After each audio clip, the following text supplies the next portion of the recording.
When you've lost everything, a single object can take on extraordinary meaning. That is the message behind a new exhibit at the Illinois Holocaust Museum called Stories of Survival.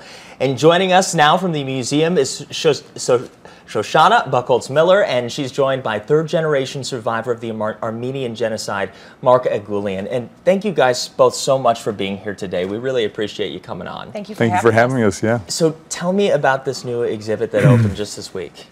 Well, it's a project that we have undertaken, the museum has undertaken with a photographer, Jim Lomason, and we have photographed the objects, the few items that Holocaust survivors were able to bring with them when they were refugees or immigrants to the U.S. But there are other refugees and immigrants who have the same, who have had the same story, and they bring the few precious items, whether it's a baby doll or a teddy or a pair of their parents' glasses. Yeah. And so we photograph those objects, and then we ask the survivor or their descendant to respond to that object on the photograph. And so we're now displaying the photographs and the objects. And we're looking at a couple of pictures of that. I mean, that is so meaningful and so beautiful.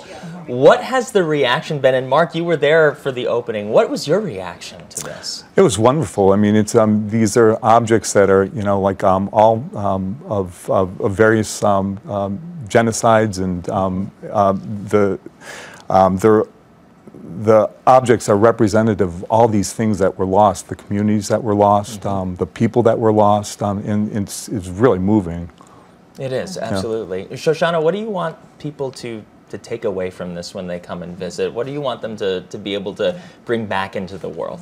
The stories themselves are incredibly moving, but I think the most important thing you can take away is the common humanity of it all, that you can relate to the objects. In there is a tea set of someone who brought that's their grandparents' tea set, and their grandparents are no more, but they're here, and I have a tea set, so I can relate to that. Right, we all have those little things that are a connection to our past, and so I think it really tells a very common human story, and that's what we want our visitors to understand, that these are people, these refugees, whether they came in the 30s, the 40s, the 80s, the 90s, today, we can relate to one another on a human level. And what are some of the messages that you see people writing and on these photos? So, I mean, some are stories of loss, of relatives that are no more, and a life that is no more. Some are stories of survival. There's one that is a partisan diary of someone who was whose grandparent was in the partisan, and what they wrote on the picture is "Live to tell the tale."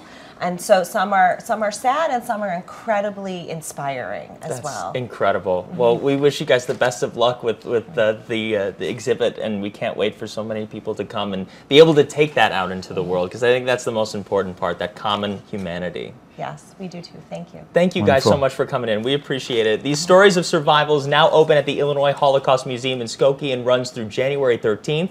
Admission for adults is $15 and $6 for children. For more info on tickets and pricing, the exhibit's hours of operation, head to our website, abc7chicago.com. Hey, if you like that video, be sure to subscribe to our ABC7 Chicago YouTube channel.